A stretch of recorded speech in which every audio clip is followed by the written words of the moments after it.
Well, welcome to this week's episode on Universal Escapades. We have a special guest today. This is Ashley. Hello, Ashley. Hello. Hey, Ashley. Hi. Our other guests like Jamie and Az cannot be here today, which is pretty understandable. Life goes on. Uh, but we're here to play. We're going to be doing a side campaign I have referred to as stories from the Z files. Maybe that can be kind of our our side campaign kind of situation. Oh, because Uh, it's backstory. yeah. Stories from the Um, Z files. let's go ahead.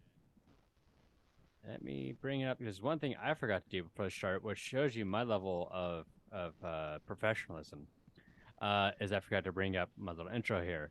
So, this is on Universal Escapades. We will be playing Monster of the Week. We this week, like I said, we have a guest. We're doing a little side campaign here. So I'm going to go ahead and mention our X's and veils. Our X's are children in peril, depiction of gore, slavery, and sexual assault, which means that we do not bring them up in the campaign. This doesn't happen. And veils are things that we just kind of like fade to black. We don't really talk about it; just happens off screen, if you will. And that includes body horror and feces. Before we get into this today, Ashley, do you have any X's or veils that you want to go over in the game? Not that you did not already cover. Sounds great. Now, Jeff is our keeper for this week. Whenever you're ready, Jeff, go ahead and get us started. I'm so excited.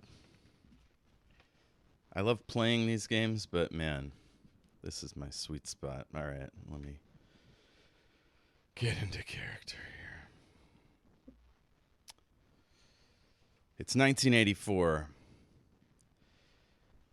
The camera zooms in on a truck stop and diner. It's called the Flying K. It's in the middle of a forested area right off Highway 1.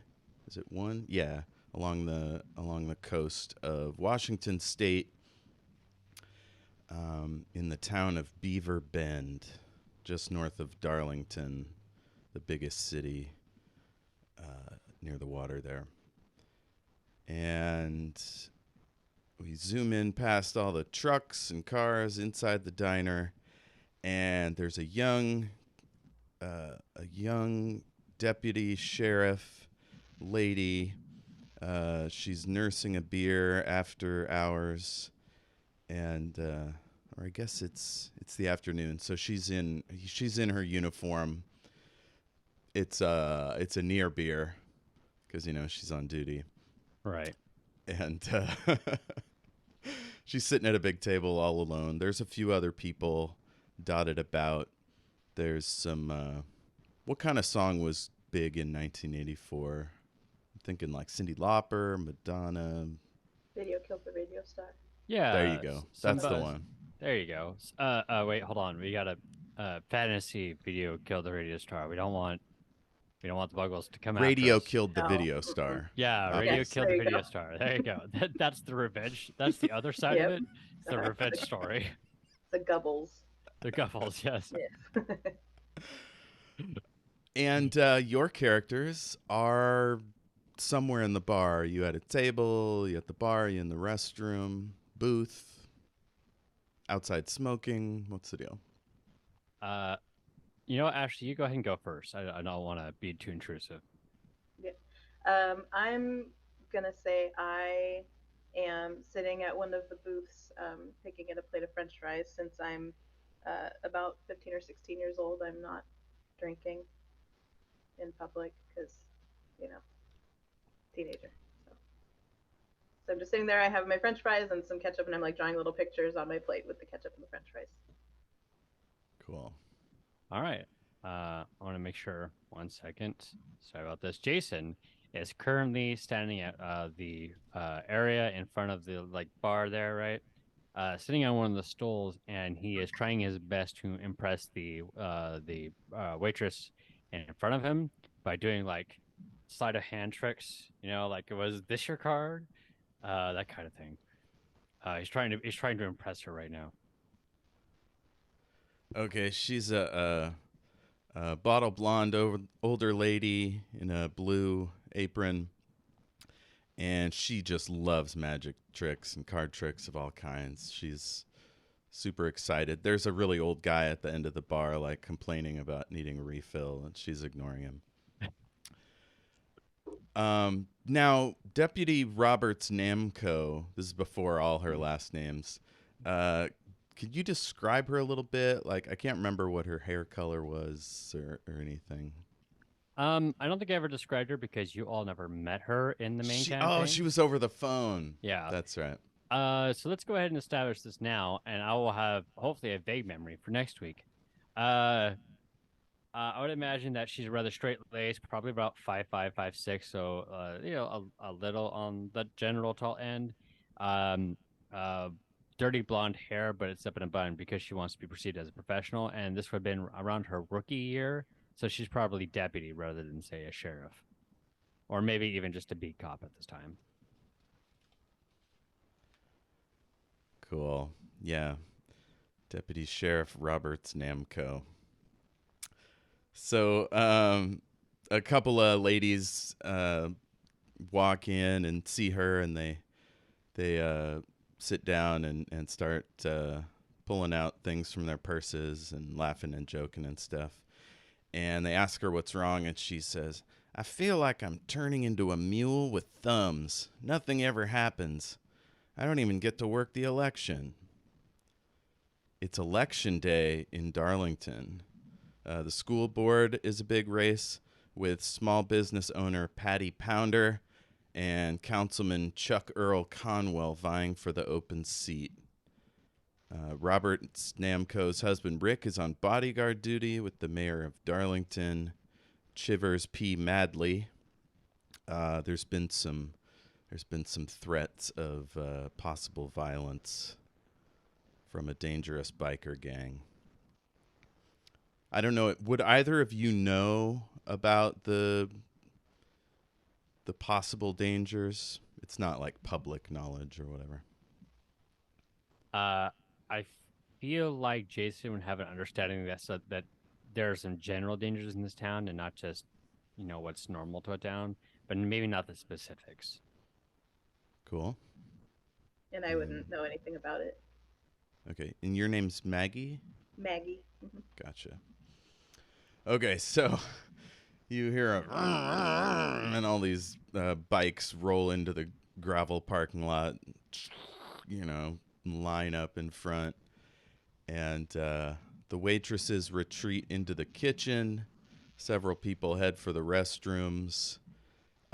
So it's pretty much just you, the sheriff, her friend, or the deputy, her friends, and I guess that's it.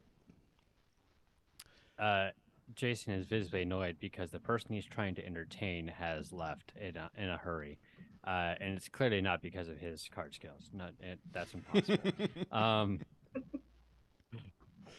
So he will be without he'll be turning his head over to like see what's going on, like what's with the noise over at the front of the building. Gotcha. And I peek through the blinds. I'm sitting at the table next to the window, so I peek through the blinds, and I appreciate the aesthetic because I'm a little, moody goth teen, and they've got their leathers on and stuff, and so I'm just like, okay. Cool. Yeah, so most of them fall out, double checking their gear, like, I don't know.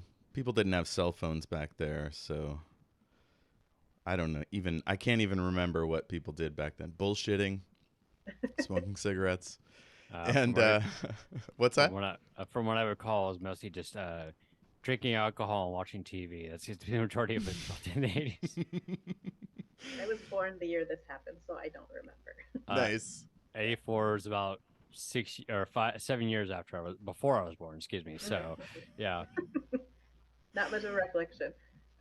Cool. So, this big, strong-looking, kind of salt and pepper dude with a long beard and his hair in a ponytail. He strolls in. He's got like spurs on and a vest and looks all dangerous. And another guy beside him gives everyone in the bar or in the diner like a dirty look. And he is bald with dark sunglasses, a similar vest, and a machete in a holster on his side, which is a little scary. And then this trashy looking lady with like red hair kind of stacked up on her head and rhinestone glasses. I shouldn't say trashy, but 80s trashy, like low cut, Peggy Bundy, like two Married with Children. cardigans. Yeah. Not cardigans. What are those? Tank tops.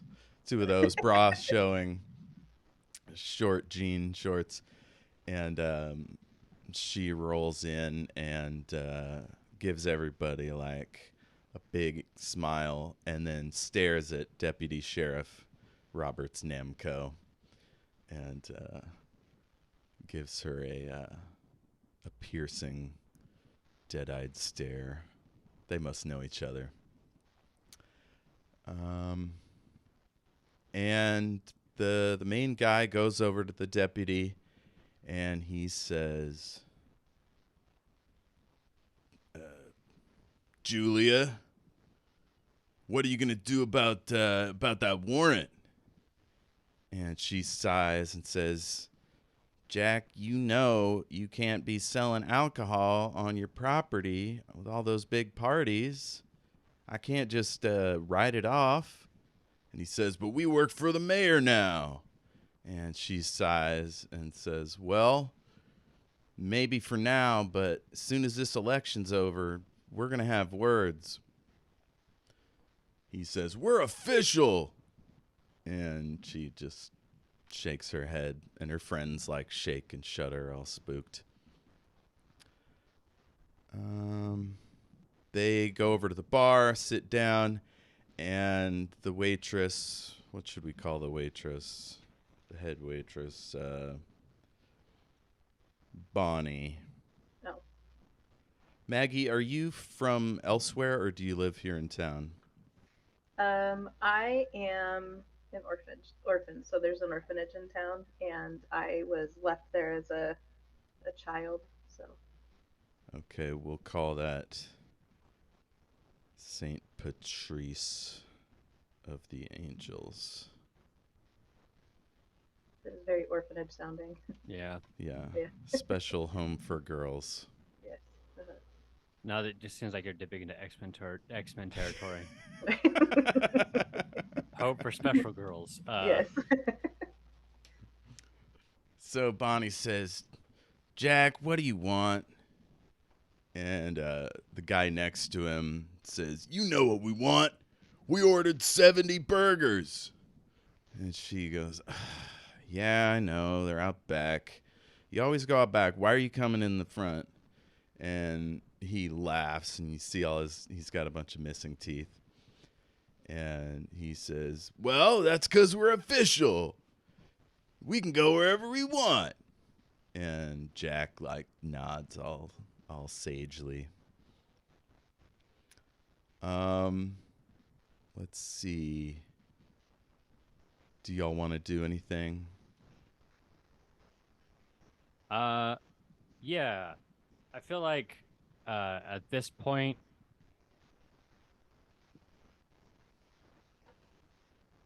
Jason is a little annoyed about what's going on, right? Because the place was more or less quiet.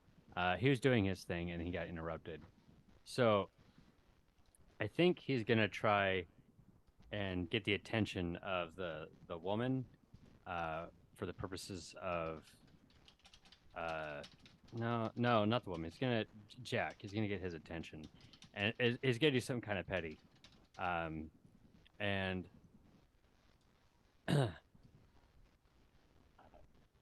he's going to sleight of hand the keys out of his motorcycle out. He's like gonna take them out, and I want to use my charlatan ability if I can. Wait, you're trying to lift one of the biker's keys? Yeah, the specifically the lead biker here. Oh boy. Okay. How does this work? I've got your character sheet here. Let me I want to go use my charlatan ability. It says when you want people to think you're using magic, roll plus cool. On a 10+, your audience is amazed and fooled by your illusion. On a 7-9, you tripped up a couple of times, but somehow people notice. You also may manipulate them with fortune telling when you ask, "Why are you even doing this right now?" as a free question, even on a miss. So, I was gonna like, friend, you seen? And by the way, I want to go ahead and post this into the Discord. This is what I imagine Jason kind of looks like. Probably a bit more mesh. That's Uh, amazing. Probably a bit more like mesh involved. Right. Let me just be like, uh, he's gonna basically like make his keys disappear from his pocket, and just like, hey friend, I think you dropped them, and then I'm on a roll to go ahead and do that. Wait, you're gonna tell him he dropped his keys, Yes, as a part of the trick. but the keys will also disappear? Yes. Okay, interesting. And Spoke, that's his second in command, is right there. So I'm gonna give you disadvantage. Okay. Although this is a magical ability, I don't know. Maybe. Well, in this case, I'm just invoking my charlatan ability. I mean, it's up to you, so I'll work with the other way. So But the way we do it on the show is you roll 3 dice and you take the 2 lowest. yeah. Okay, let's do it. Okay. Oh, do you guys hear a scratching on the line? I do hear a little bit of scratching. Yes. Okay. Let me mute myself real quick. Maybe it's Ashley. Okay. Did you mute? I did, yeah. Did it Is make a it difference? me? What the hell is it? I don't hear scratching. Oh, you don't? Oh, then I it's don't. me. It's got to be me. But Dean hears it. Dean hears it. I for reference. Oh, this is not good. It's plus charm. Nope, nope. It is plus cool. Oh, damn. All right. So I rolled a 6 total. A 6. What happens on a 6? Number 1, you gain a point of experience. Yep. And then you can. I'm gonna go ahead and do that now, actually. And then you have a hard move to use. In this case, I mean, it's up to you how you want to handle this. And what I was trying to do was basically get the guy's keys into like a mug of beer as an act to pay your as an act to pay your revenge. Okay, so you're able to distract him long enough to lift his keys, but you didn't realize they're on a chain wallet until you drop them into the cup. And Spoke looks right at you and grabs your arm and goes, "This guy's doing some messed up stuff." All right, hold on. I guess I normally don't forget to prepare, but I did today, so I apologize. I'm gonna I'm gonna do a manipulate somebody roll, which is more my forte, to be honest. Uh, So yeah, I'll go ahead and roll, and I'll just tell you what what the options are depending on what I roll. That is a 7 plus 2, so 9. On a 7 and 9, they'll do it, but only if you do something for them right now to show that you mean it. If you ask too much, they'll tell you what, if anything. So basically, he's just trying to lie his ass off. I was like, "What? No, I don't know what you're talking about. My hand must have slipped by accident." Sorry about that, pal. Okay, I made a note of how the various moves work. Let's see here. Kick some ass, act under pressure, help out. What do we call this? Manipulate someone? Yeah, manipulate someone. Okay. So it says tell them what you want to do, but basically you want them to let you off the hook, I guess. Yeah, that's basically it's let him off the hook. I Okay, want you so to not be mad at me. Yeah. okay, roll Please plus don't. charm. Yeah, I got. Do you want me to re-roll because I got a 9 just a second ago? Nope, that's good. On a 7 and 9, they'll do it, but only if you do something for them right now to show that you mean it. If you ask too much, they'll tell you what, if anything, it would take for them to do it. So you goofed, I guess, is what you're trying to convince them of. Whoopsie. You had a lint on your pants. I was just getting the lint off of it. Sorry about that, bud. Just kind of pat. Sorry about that, Fred. Just kind of pats him on the chest. Didn't mean to do that. Okay, Jack lifts the keys out of the coffee and he says, "You're gonna need to clean these off." And he moves it towards your shirt. I'll grab it. Yeah, I'll just pop into the bathroom real quick. No, no, no, no. And he points at your shirt. Friend, this is leather. This will not get your keys cleaned. All He it's going to just do is rubs them all over your leather and then sprinkles it on your face. And Spoke giggles and what's her name? Brienne? Brienne just laughs like a cackle, like a witch cackle, and everyone in the place looks over at her. And the So waitress looks concerned. Go ahead, Maggie. I'm watching over in the booth and I'm seeing this happen, and I don't like bullies because I get picked on a lot being the strange little child. And so I hex Jack. I'm just sitting there at the table. I'm getting more and more mad because I'm like, this guy's just like doing magic tricks and stuff, and he's being cool, and he also has leather on, and so the aesthetic is awesome, and you're being a dick. So I hex him, which is use magic, and let me. Oh jeez. Okay. Use magic. Okay, I got an 8. An 8. So I don't have use magic on my fancy note. Can somebody read what happens on an 8? I gotcha. 1 second. Buzzed Hunter. Use magic. You rolled an 8, so on a 7 to 9, it works imperfectly. Choose your effect and a glitch. The keeper will decide what the glitch is.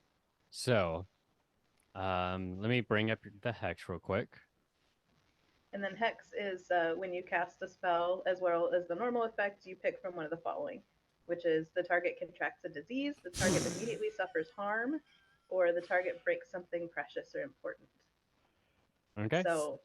So I think the chain just crumbles and like bits of the chain like plink all off the counter. Well, interesting note here. In addition to her ability, she gets the additional effect, and you get to choose a glitch, and the glitch is like a side effect in this case. So what I'm trying to do is I want his like pants to fall down, like I just want to pants him in the little diner bar area. Okay, so that happens, and then you pick from the following. So yeah, did you say the target breaks something precious or important? Is that your pick? Okay. Yeah, I'll pick the. So his pants fall down at the same time the chain falls apart. So he's just holding his keys out like in front of what's his name here, Jason. Jason just kind of put down his friend. I think you lost your keys. And I have to pick something bad to happen? Yeah, you'd pick a glitch, which is the effect is weakened. The effect is a short duration. The caster takes 1 harm, ignores armor. The magic draws immediate unwanted attention or has a problematic side effect. The problematic side effect is that what were you eating? French fries with ketchup. Okay, and what's your most hated food? Carrots. Did you say bears? Carrots. I'm like, yeah, I hate eating bears. They're so like furry. It's very gamey. Right. I will say Brussels sprouts are my least favorite. Okay, so in the middle of your hex, you were holding a French fry, and all of a sudden, like, it's this icky, kind of gooey Brussels sprout, and your Brussels sprouts have been over-steamed on your plate, and you can smell them, and you do that, like, thing, you know? Mm-hmm. And nobody notices this happened, I don't think, because they're all focused on Jack and Spoke and our boy Jason. So pants fall down. The waitress stifles a laugh. Spoke looks down and his eyes go wide, and he's like, "Oh," really concerned about his boss or his buddy, whatever. And Brienne can't stifle another cackle, and then puts her hand over her mouth. Hey, it bit cold today, is it? He looks down, and at first he's like, "You just did another bullshit magic trick with the chain," and he's mad about that. But then he looks down, and his pants are around his ankles, and he goes, "What the fuck?" And the deputy pushes out her chair and stands up, and kind of reaches for her baton on her hip. I'm going to do because Jason is done with this guy.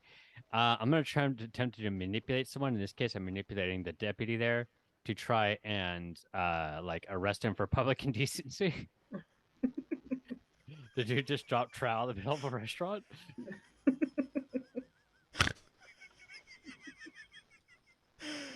In front of a minor. In front of a minor, Kelly pointed out. Hold on, I'll do the roll, and then I'll go over the thing. And God darn it, why dice? I got a 6. A 6. On my manipulate someone. Yeah. Okay, let me move in here. You can decide how it is, but that generally does. It's a hard move on me, but I mean, you're the keeper. Do with what you will. But it's like, oh, now see, that's just not. Look, officer, look at this. He's dropping trial in front of a minor, nonetheless.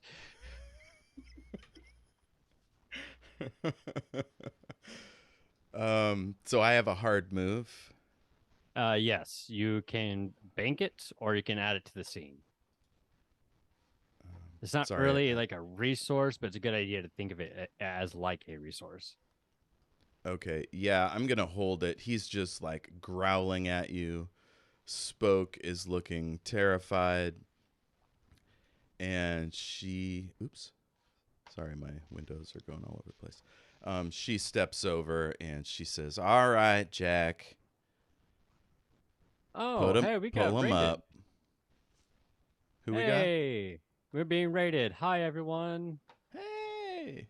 Hey, Dark Crab. Hey, Krenich. Hey, Christian. Sorry I didn't see you guys come in.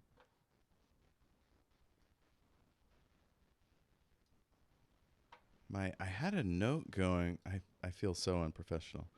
I had a note with the holds. Okay, I'm just going to double click on it so I have it handy.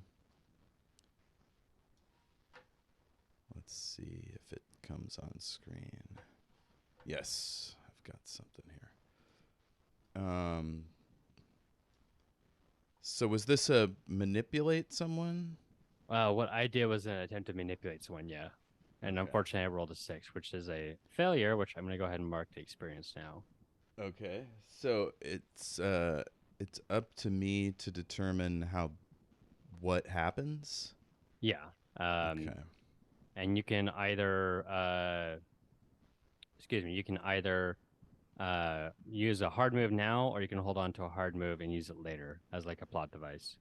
Okay. Yeah. So she starts walking over, and Jack yanks up his pants and buckles them, and Spoke kind of moves out to your other side, and she looks over at you and she says, "It's been a while since we had a troublemaking magician."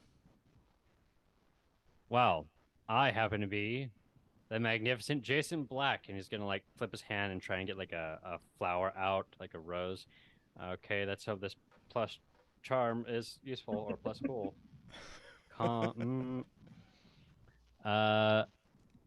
It is a plus cool. I got a +1 to that, so that's a 7, mixed success. On a 7 to 9, you tripped up a couple times. Maybe someone will notice. That's what happens. So he's gonna like flip it out and maybe like kind of catches on his sleeve a little bit beforehand, And he's gonna try and hand it to the sheriff or the deputy, excuse me.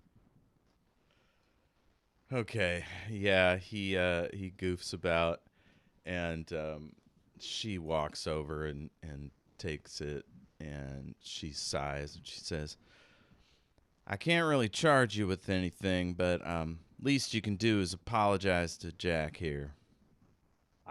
What have I done?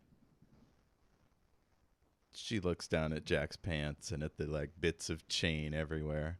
Ma'am, clearly in this moment, my hands were in pure view. There's no way I could have dropped his pants. That's not even out of character. That's not even manipulating anybody. There's literally. There's literally no way that could have Yeah. happened. All right. So I'm everybody just just watching this stands happen, and around. I'm scraping the Brussels sprouts out of my mouth and eating French fries, like washing it out with Oh ketchup. no, But I'm just like it watching it happen. it replaced your fries All of them. completely. All of them are Brussels sprouts. I also want to give a quick shout out to Dark Carp and Greenwich. Thank you for the follow, guys. Or everyone, excuse me. I appreciate it. Hell yeah. Thank you very much. So I guess I keep going back to the adventure notes, and I'm like, these aren't helping. Oh, I know. I found her. So this old lady comes out of the back, and the other waitresses are like skulking behind her, looking all spooked. And she walks over, clunk, clunk, clunk. She's got big old clunky orthopedic shoes. And she looks up at the bikers and at the deputy, and she says, "I don't like any of you. And if you don't start settling down, I'm kicking you out." And the waitresses are holding all of the biker gang's food, and they come over and set them on the bar. And I guess that's it. The bikers start to gather up the food, glaring at poor Jason Black, and the deputy just waits and watches as they step out. Jason is. Sorry, no, go ahead. My apologies. As soon as the door closes, the little bell tinkles. She gives you this look like, "What the hell are you doing to me?" Jason, for reference, when he was being glared at, paid them no mind. Just kind of was like trying to primp his puffy hair because it's 85, right? Everyone had puffy hair. And who's staring at me is the head waitress or the deputy? The deputy. Well, it is lovely meeting you all. I believe that's enough fun and adventures for one evening. I would like to pay my tab and leave. The deputy says, "Well, I can understand, but maybe you can make it up to me." Why? Of course, I would love to assist in the local law enforcement. "I'd like you to stay the hell away from them bikers." This is fake. He is faux insulted right at this moment. Is well, me be near those ruffians? Like, why would I ever want to be around that?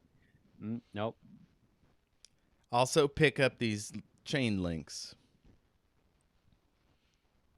I mean, I feel like Jack should pick them up. Those are his chain links, and he's the one who broke them. Probably from poor chain maintenance. Chain maintenance is important. Okay, the old lady says, "Deputy, I'll take care of this." And she steps into the place and looks up at you, and she says, "Son, if you're going to eat at my diner, you're going to clean up those damn links." I mean, I feel like the hostility wasn't needed, but all right, fine. Hand me a broom, please. Somebody comes out with a little broom and a dustpan, and you go to town. Now, you recognize what magic looks like, and you can tell that there's a magic practitioner here somewhere. Okay. He is going to attempt to find use his, do some magic himself, which for reference technically is a plus nothing. Because he's got a -1 to weird, but I've got a grimoire, so gonna like it's like when he's done with the chain, he's gonna like look it up real quick and then try and find where the magic's coming from, and probably will not succeed. So I'm expecting him to mark some experience here. But boy, howdy, do I mark experience because that's a 5. Oh Mm. yeah. So you're just sitting there like flipping through your grimoire. Um, the old lady and the deputy step outside, and do you think your character Maggie would recognize a magic spell book? Yeah, I do. Okay, yeah, you can clearly see he's got some fancy spell book. Hmm. So when I see the spell book and I see that he's trying to clean up the chain links, I use magic and just kind of go and like make all of the chain links like go Oh, into the dustpan before he can do anything with them. okay, yeah. So yes, is that hard? Should that be easy? I'm not sure. I mean, that's up to you, to be honest. Do you think it'd be something that would be easy? Do you think she would need to roll for that? That's a matter of your discretion. Well, I think those two ladies are still at the deputy's table, so they might see it.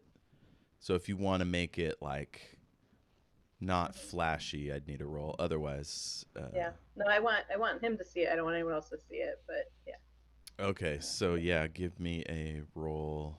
7, 8. What would this be? Probably I use magic. Use magic Yeah, is use magic. I have +2 on, and I rolled a 6, so I got an 8. Okay, and I should probably add use magic. Could you like copy and paste somebody the use magic thing? Drop it in the chat. Yep, let's go ahead and drop it in the chat for people to see. By the way, So viewers, the man in the video there is basically what my character has, but more mesh. It it's the 80s, and he wants to be a street magician. All right, so those are the effects for the use magic. And then I forgot to include, so I apologize, the the full descriptors to go with it. There we go.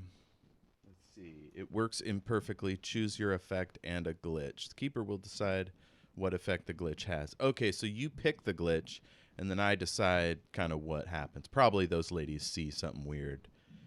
Um, and then your hex. It says you may pick, so you probably don't have to, right?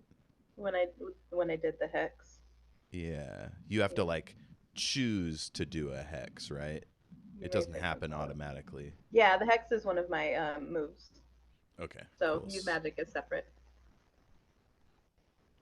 Cool. So, So um everything goes into the dustpan uh-huh. without his doing it. Uh-huh. And so you pick a glitch. What's the glitch? Um the glitch I is it wasn't just the chains that went in, like some of the pieces of the floor flew into the dustpan too. Like I overdid it.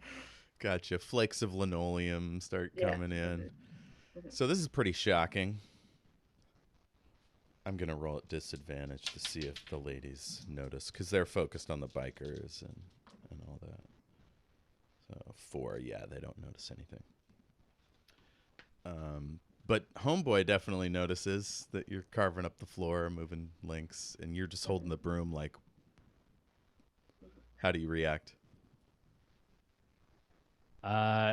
He's going to look for the telltale signs of somebody doing magic at this moment, and just kind of like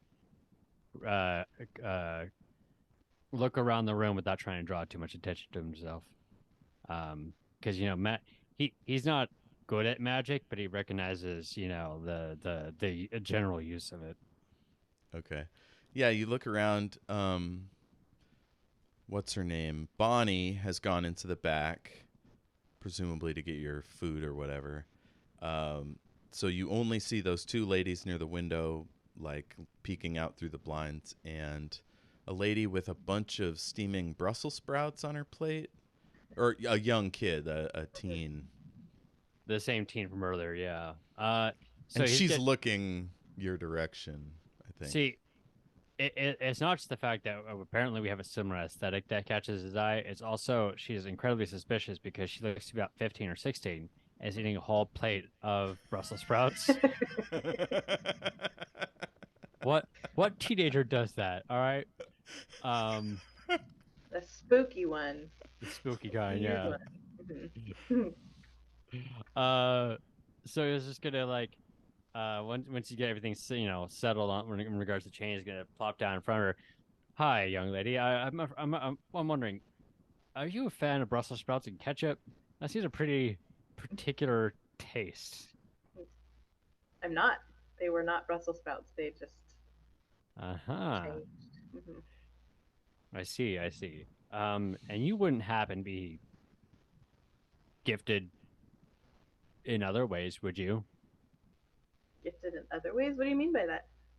Maybe some weird stuff happens when you're angry at somebody or,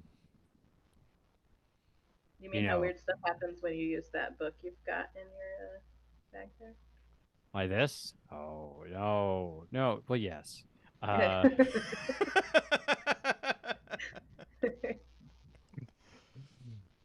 Uh, uh, yeah, like that. Hmm. Then I know what the book is. So, and I know that. Do you? So, out of character. You have the grimoire, but can you actually like do magic, or is it sleight of hand type stuff? Uh, the answer is to kind of give some concept. He is not a magic caster, Okay. but he has a family of magic casters. Like, Okay. uh, he's like a normal person. He can do some magic only because he has the grimoire. Uh, Gotcha. it's not like you when your character has like a natural affinity for it, that kind of thing. Hmm. Gotcha. Okay. All right. Um, I can do things like I know that are not the way you do things. Like I can tell that you don't have these abilities. He's gonna like nod his head and it's like he understands what's going on. Yeah. Well, it's nice to see another follower of the arts in the small town. Keep up at it. And then he's gonna try one more time to get the freaking rose out with the flare. Get the what out? Earlier we tried doing the rose trick with the deputy. It's the same freaking trick. He's gonna try to do it again to like impress this teenage girl for some reason Gotcha. because he's the type of carrot guy who likes attention. Um, This isn't that hard, right? This should be pretty simple. Like the well, Chris Angel of yes, Chris Angel. Like literally, when I talked to Jeff about this character, it is supposed to be a riff on Chris Angel. Uh, and I rolled a 7, so like it happens, but like some to put it that way, on 7 and 9, you tripped up a couple of times. Maybe someone will notice that kind of thing. Oh, okay. I was gonna give you advantage, but you already rolled, so Okay. um, so you out comes a tulip, and you're like, I didn't even that shouldn't even be in there, and then it becomes a rose. Yeah, I was like, whoops. There you go. Well, I like to think it's like if there's a total that goes, whoops, hold on, flips it back and then goes at the rose. There you go. and I take it and I just touch the top of it and I turn it black. So it's a black rose now instead of.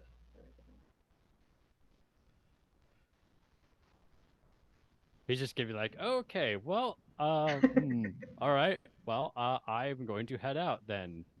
You have a wonderful evening. And Okay, as you're the leaving, I say it's nice to see someone else that appreciates this art too. So You know what?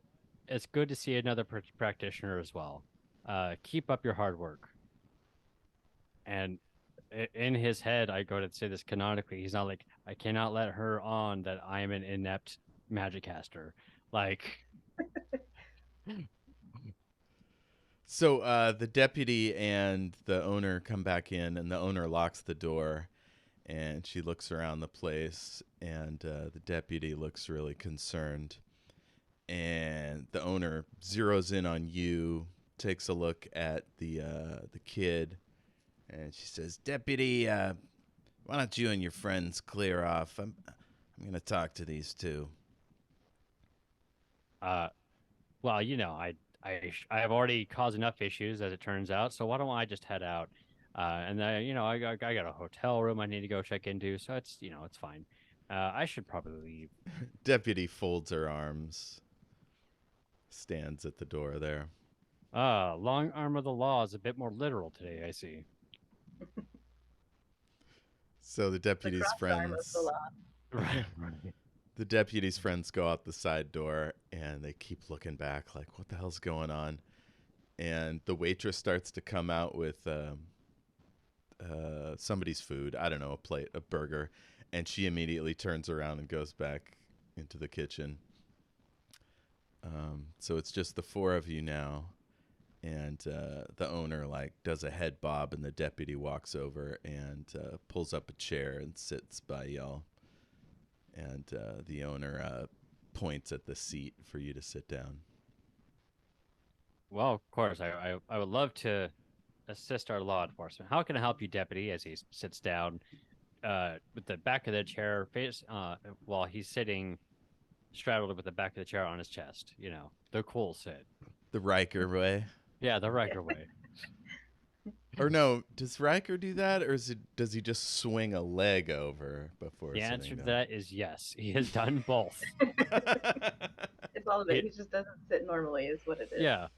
He either puts like just swings one leg over the chair very dramatically, or he has turned a chair around a few times. I think one time I saw him like do the leg trick and then move the chair around. Like that was point. Like, there was a point to it.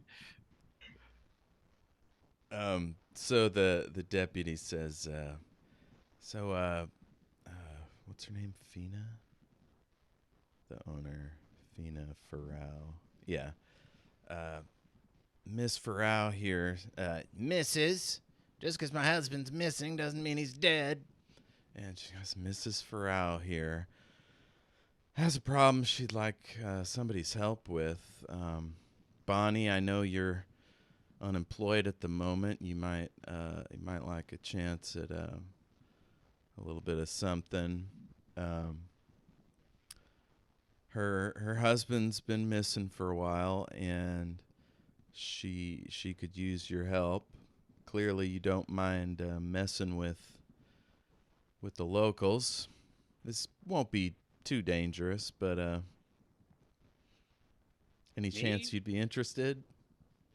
Well, first, I would like to say I disagree with the aspect that I like to mess with the locals. I am just a simple man passing through the city.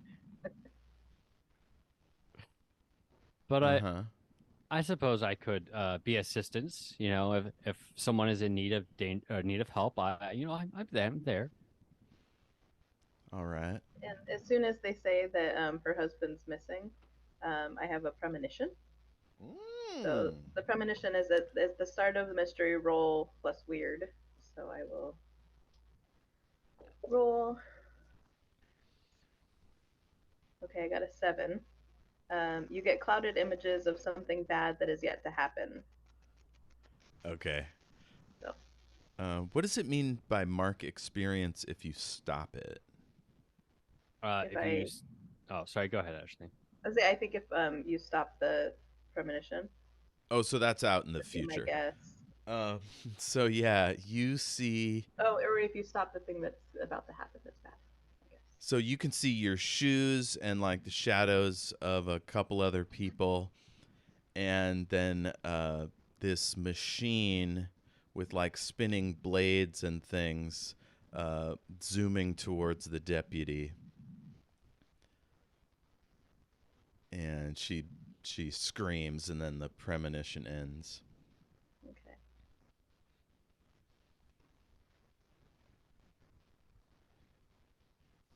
Do you react at all to this, or is this all just kind of in your mind's eye? Me? It almost looks like I'm having a light seizure, not a whole, full seizure or anything like that, but I just like really tense up and I kind of look up and like my eyes go really wide. Okay. So it's clear that something is happening.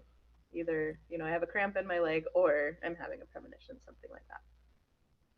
Okay, the deputy gives you a look like maybe she should let you off on this one, but yeah, Farrow like seems to give you this knowing look, which is odd. And the deputy says, yeah, Tom took off last year, and the woman says he didn't take off. He was taken. And she goes, all right, yeah. So he was what we call a cryptid hunter. He was really big into Bigfoot, and it's now that you see like Bigfoot merch all around the diner and like pictures of Bigfoot and stuff. And Bigfoot was sighted, and he went out with some of his gear and hasn't been seen since. But just yesterday, somebody reported seeing what they thought was a Bigfoot skulking about east of Lamprey Farm.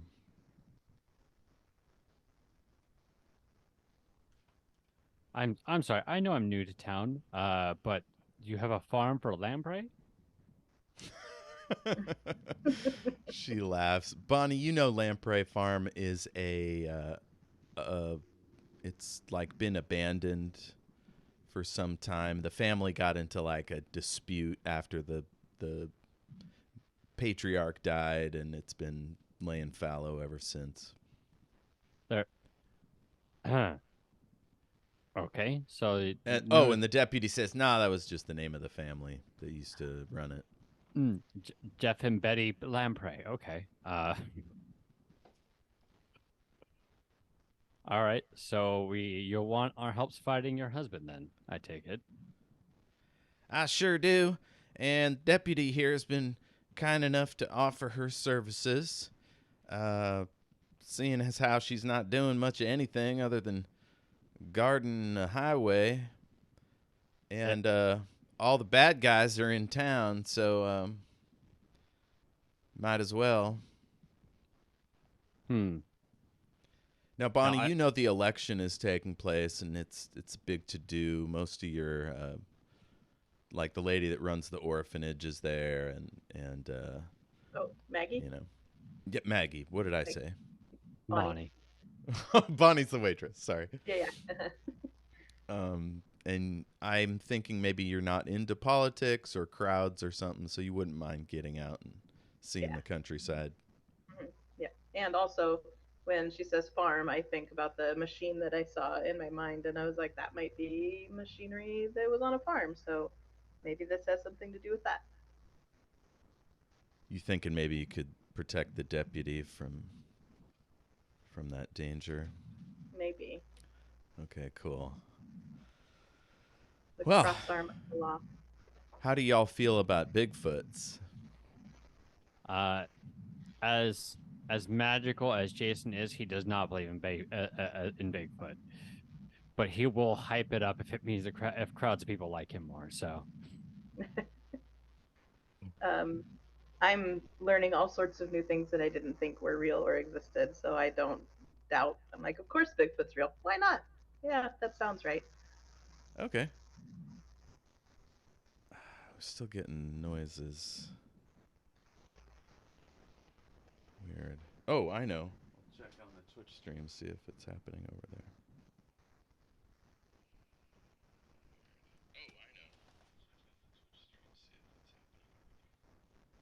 It is. Could you guys mute yourselves and we'll see if it keeps going? It stopped. Now one of you turn yourself on.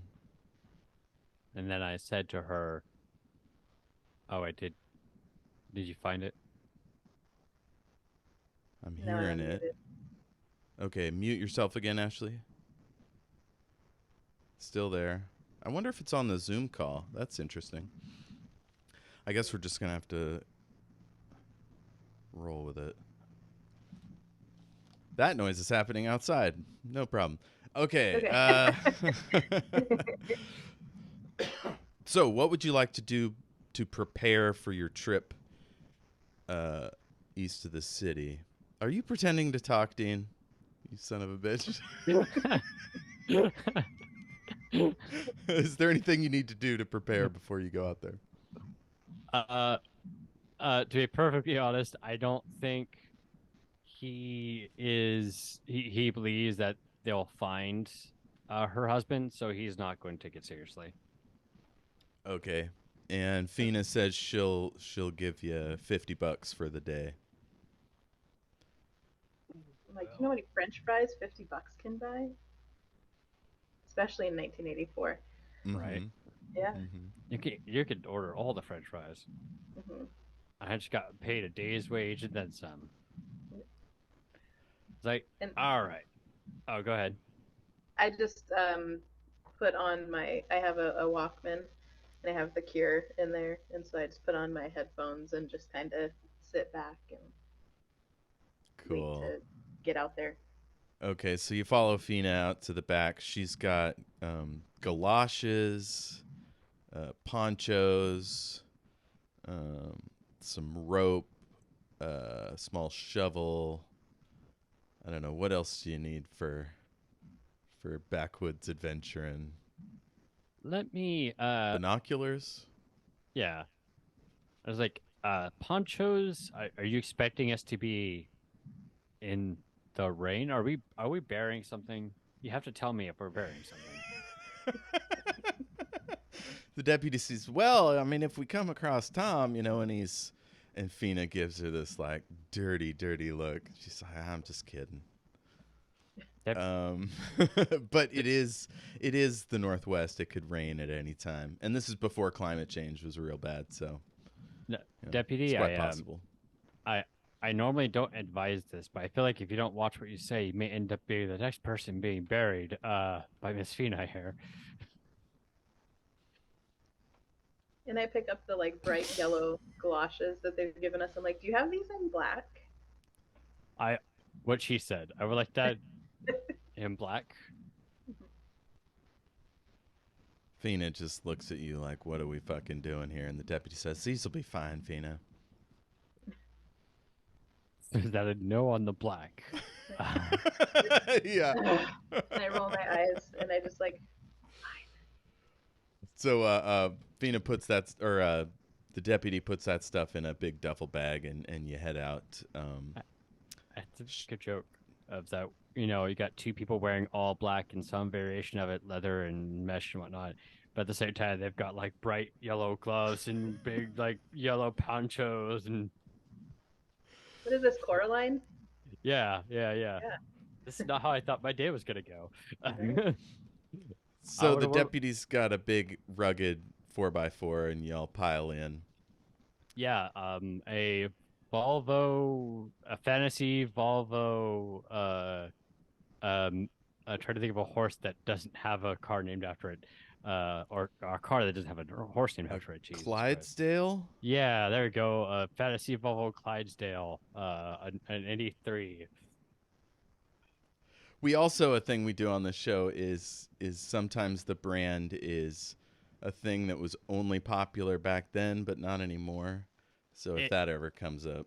Or like second best in the pre-show campaign, as an example, Tab was the soda of choice for everyone instead of Pepsi or Coke. Cool.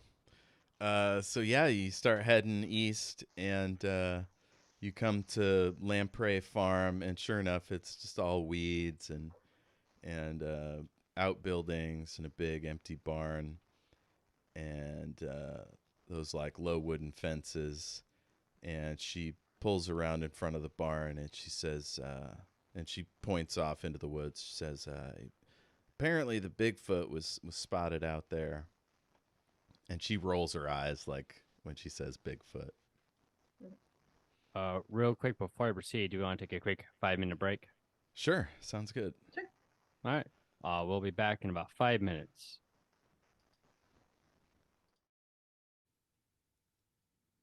Can you hear us over there?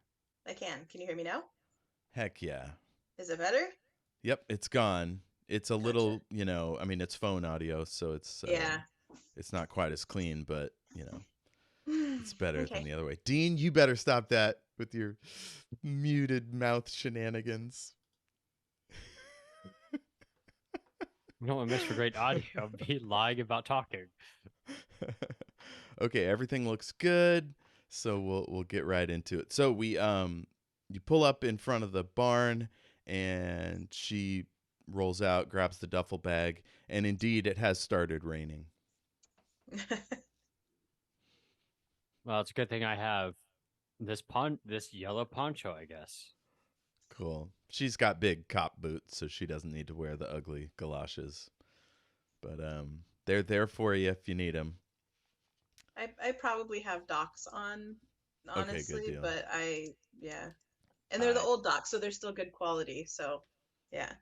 yeah, I was about Cool. to say, Jason probably has some like Nam era black boots that he's been wearing for like 10 years now. So Okay, so she leaves the galoshes and just brings the ponchos. Um, what about Maggie? Is she wearing a poncho? I will probably very begrudgingly roll my eyes and put the poncho on because the Pacific Northwest rain is different. So, It's terrible, yeah. yeah. uh, So so yeah, you head out there. Do you want to stop anywhere on the farm or just go right into the woods? I I feel like Jason would kind of just want to get it done and over with, and like, oh, I'm sorry, your husband's dead. Anyway, $50, please. Uh, so he's just gonna go head straight for the farm. He doesn't think like this is legitimate. Okay, so you stroll across uh, the field, past a busted, rusted harvester, and you get into the woods. And I'm There's gonna kind of keep an eye out as we're headed towards the woods to see if there's anything that looks like that machine I saw in my vision. Gotcha. Yeah, you feel like it was inside somewhere, but you, yeah. I mean, you might as well keep your head on a swivel either way. Hmm. Um, so how should we do this? A search. Is there a good skill for tracking? Uh, There's so investigate a mystery. yeah, or as I would sometimes do in the show, and just be a straight sharp roll, and then you give successes or hard moves depending on what they roll. 7 and 9, they might notice something. 10 or above, they see it with crystal clarity, or if they roll below that, they either fail or you just have a hard move to make later. Okay, so all three of you will do a sharp roll. All right. On Sarnet. Oh no. Um, I got a 5. Okay, mark experience. So, yep. You found nothing. You see a butterfly. I rolled a 7. I A 7. Okay.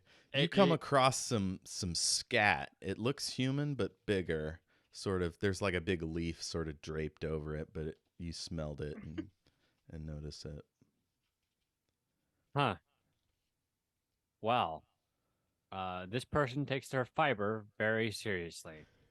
Uh, The sheriff leans in and sniffs it and she goes, "Yeah, that's probably human. Although this what? other smell I'm smelling, are you catching that?" She's like waving her hand in front of her face. No, I'm afraid, Deputy. I'm not actively smelling the human feces here. No, that's not what I'm talking about. And she kind of takes a few steps around nearby trees and she goes, "Yeah, there's definitely a funk here, unrelated to that stuff." He's gonna give like begrudgingly go, sniff the air a bit to kind of like figure out what's going on, at least as far as what she is saying. Okay, yeah, and so in a line kind of northeast from the poo, there is definitely a stink. Sort of nothing like you've smelled before. I mean, just sort of a musk, like a big wet animal. And the rain's coming down pretty good now.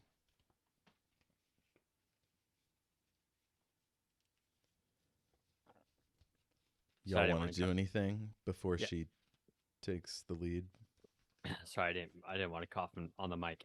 Um, it's like, all right, well, yes, I guess it does smell like wet animal. Um, I mean, we are on a farm, but all right, let's go see what the smell is. Okay. She picks up a big stick and starts whacking through the underbrush. And you are headed up a bit of a slope, and she's like, "I don't know where this thing is going. There's not much out here. And she says, "Hold on," and she starts pulling out a map from her duffel bag. It starts going over it. Y'all roll me another sharp roll. Right. Well, actually, that one was decent for once. I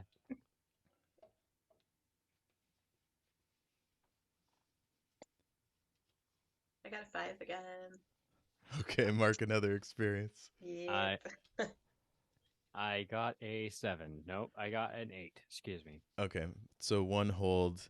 You hear a noise further into the thick forest there, and you can ask one of the following questions: What happened here? What sort of creature is it? What can it do?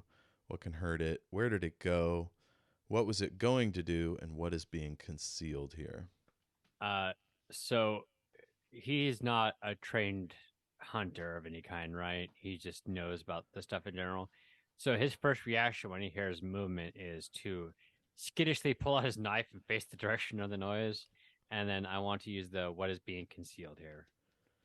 Okay, yeah. So you catch just a faint glimpse of bushes rustling about 100 feet off, deeper into the woods, and you hear what's like could be the clink of metal, and you can actually see a rusty chain link fence peeking at various points through the trees. Yes, well, the fence has some vines on it. I should maybe cut some of them off with my knife. Okay, you head up in that direction. The Yeah, deputy goes, "What do you got?" And she's like, yanks the duffel bag back onto her shoulder, and she's got the map, and she's sort of wondering if she should reach for her gun. It's a whole mess.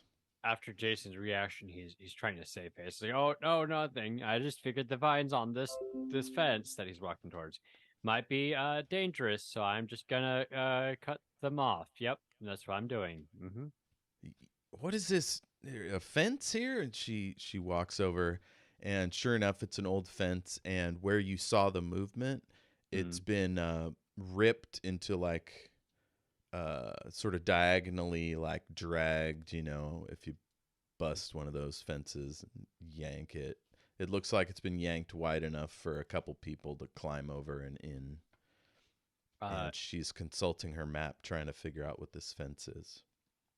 he's gonna take a moment and stand in front of it, and then like reach diagonally from with the one arm, and then the other to figure out if it was pulled from right to left downwards or left to right downwards. Left to right. Left to right. Okay. So the first note is apparently Bigfoot is left-handed. Um, The southpaw. Southpaw. Well, unless he reached over his body and yanked that way. I was like, okay. I was very skeptical, but this is not something that normally happens. So someone has been here. Um, we ought to be careful. I'll just leave it at that. I don't show anything that says no trespassing. Oh look, officer, reasonable doubt. Let's go. He's gonna walk She through goes, the fence. "Oh, this is the old Sampson paper facility. I can't believe I forgot about this." And as you start to go through the fence, you do see covered by some leaves is a no trespassing sign by order of Sampson paper. I was like, oh, we know we're chasing down a perp, so reasonable doubt. He's just gonna walk around through. You've got the okay by law. Let's go. Okay, cool. So she does draw her sidearm now and gives you a look, Maggie, like you might as well head on in. She says this was opened recently, and somebody used a whole lot of force because the those like rings where the chain links are attached to the pole, they're Mm-hmm. just like torn and stretched rather than clipped. Okay. Yeah, so we'll need to be careful. It's something very powerful move through here. Maggie, do you have anything that can sense magic, the presence of magic? Is that Um, something a spooky would have? It's not a there's not, mechanical thing. but I think for use magic, I'm wondering if there is a Oh, that Um, makes sense. Yeah, give me a yeah. use magic roll. there's something that you can do. It's literally underused magic is observe another place or time, so you can kind of like do clairvoyance and observe the past. Okay.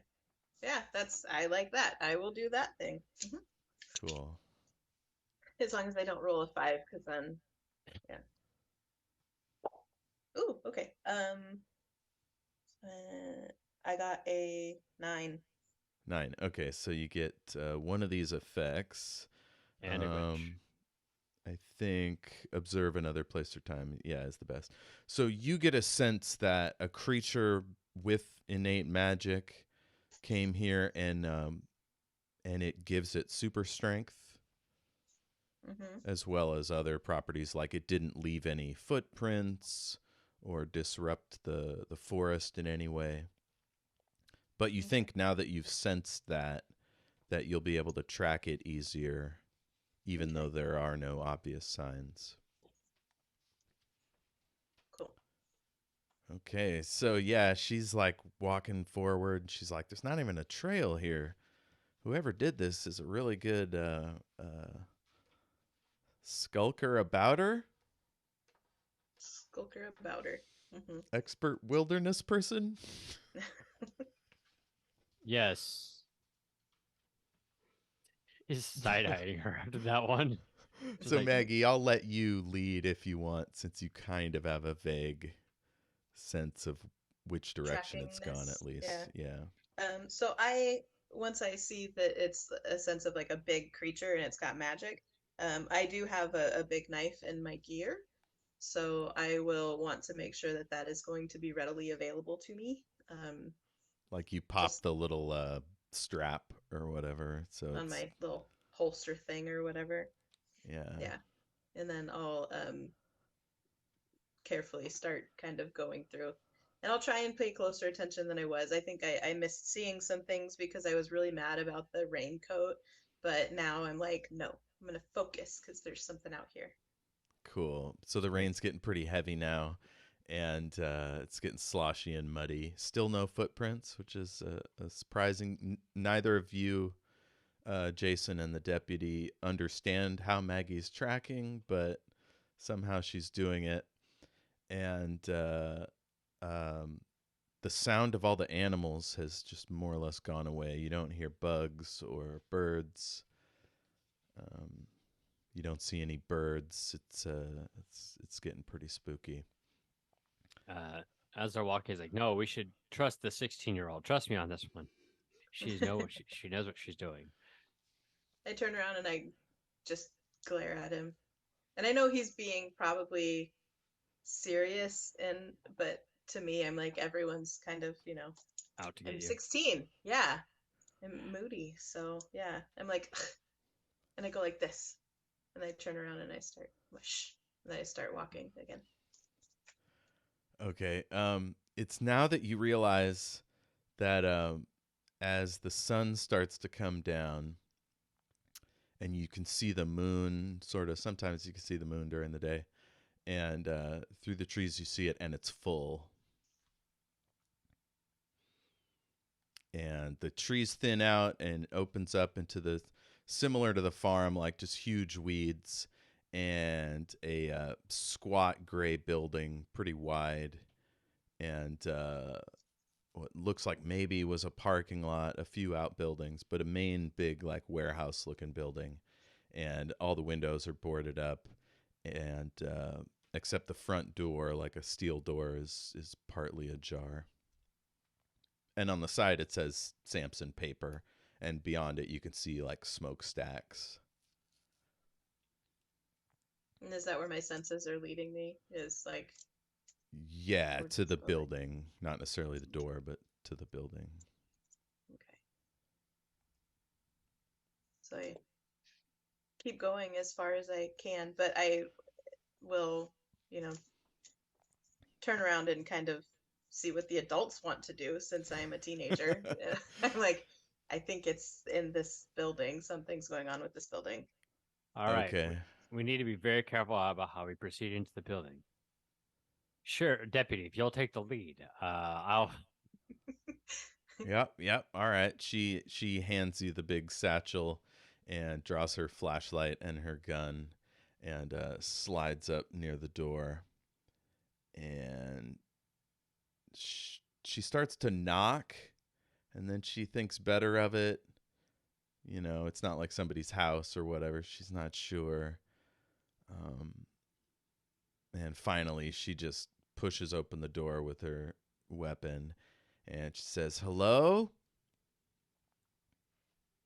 No response. Uh, oh, there was something. Hold on one second. Um. All right, so here's what I would like to do, if it's all right with you. Uh, I'm going to try and do magic, right? I want to do something that's beyond human limitation, and in this case, he's trying to enhance his hearing to see if he can hear anything coming from the building. Uh, because like there are no animals, and we're in the middle of what is literally a rainforest, so there should be animals. So he's trying to figure out like if he can hear noise coming from somewhere inside this building that isn't just like the creaking of a building. Gotcha. And it probably won't happen because I have a plus nothing, but let's see what happens. I rolled a 7, so that's a mixed Okay. success. Yeah, so you do hear something, a sort of shuffling around through papers or you know, cardboard boxes on the ground or something. Somebody's clearly moving around deeper in the building. Uh, as the only other magic person in this group, he's going to give Maggie a look and just like be prepared kind of look. And he's going to pull out his 38 because I Nice. don't think a knife is going to handle whatever tore off a fence like that. And he's going to like cover the sheriff's, cover her back, got her back. I can't speak. All right. Yeah, you go down a hallway, go around a corner, you come out into the main work facility, and another door is slightly ajar across the facility, and that's where you hear the shuffling happening. I'm just gonna like without speaking, he's gonna tap the sheriff and then point at the door. I think there's somebody in there. Okay. It doesn't look like there's any alternate entrances in there. So she's real cautious. She sneaks her way across the facility and slides up next to the door. And she says, "Hey, uh, what's Darlington PD?" And the noise stops. When she says Darlington PD, he will add and associates.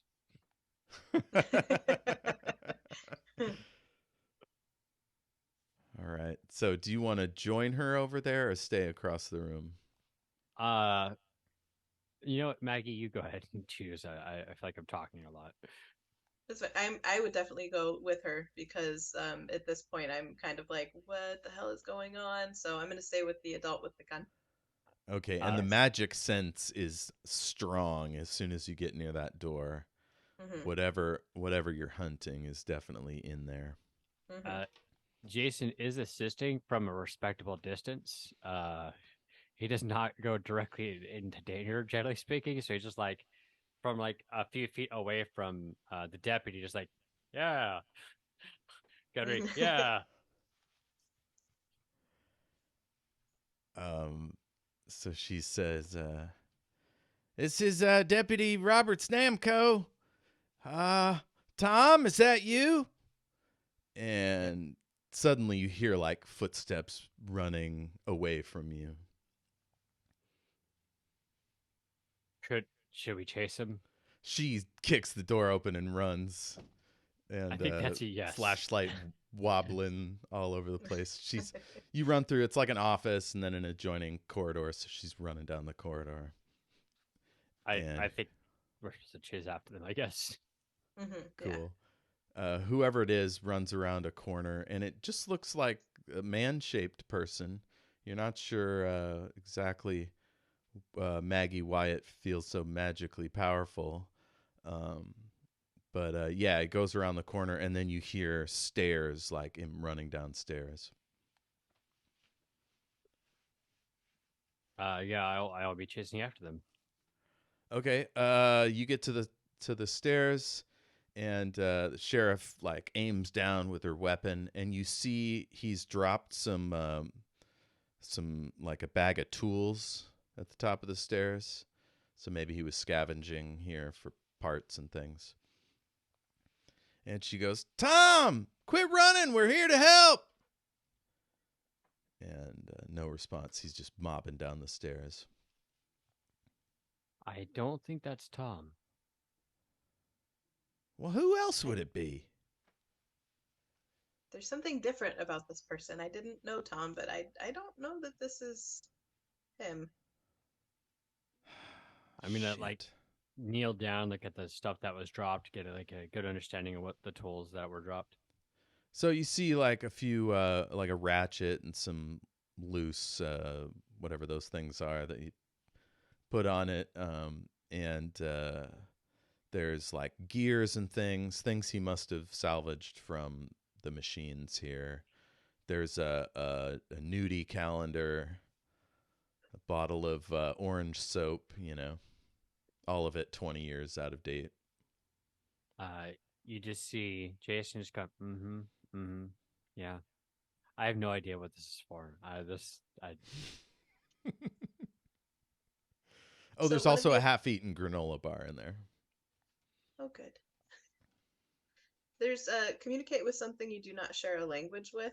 So I don't know that I don't share a language with this, but can I try and just like reach out and like see if I can get a sense for this being's like their mind, or try and be like, who are you?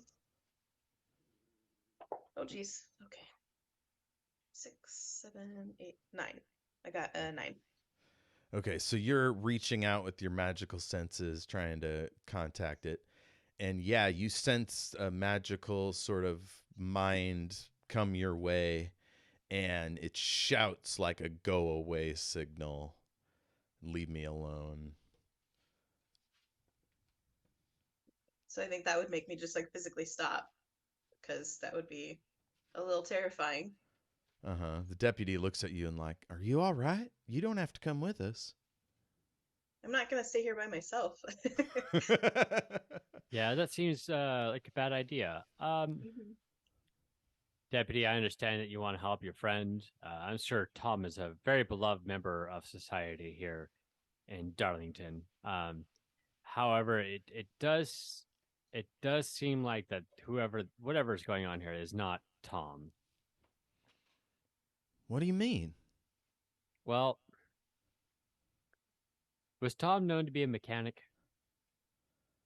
Well, I mean, he did a little handyman work for the lampreys, and then after them,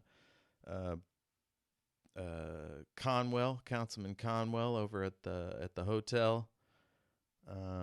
He's not a mechanic per se, but he was handy with a tool here and there. Wow, it just seems this place clearly has been shut down for a while now. It seems like what would be his reason to return here if he was still around? I'm not saying that there isn't somebody here. I'm saying I don't think it's Tom. Well, maybe he's gone back to nature, left his wife, and just living out here in the woods. Did you get that from the granola bar? Yeah. Look at the label. It's new. Probably came from a convenience store or somebody's house or whatever. There are some cabins south of here tourists stay in. It's just a hunch. if you think it's Tom, then as my as per my job today, I'm here to help. But this All seems right. peculiar, and do you know if Tom was known for his heavy lifting? Did he watch the movie Pumping Iron? Is that was he known as being a handyman and heavy lifting things? Not that I know of. He was a pretty slight fella. Yeah, and that chain link fence, I did take a look at just like you did, and I'm sure you noticed that the chains they weren't cut. It looked like they were ripped, like pulled against each other. Now, Huh.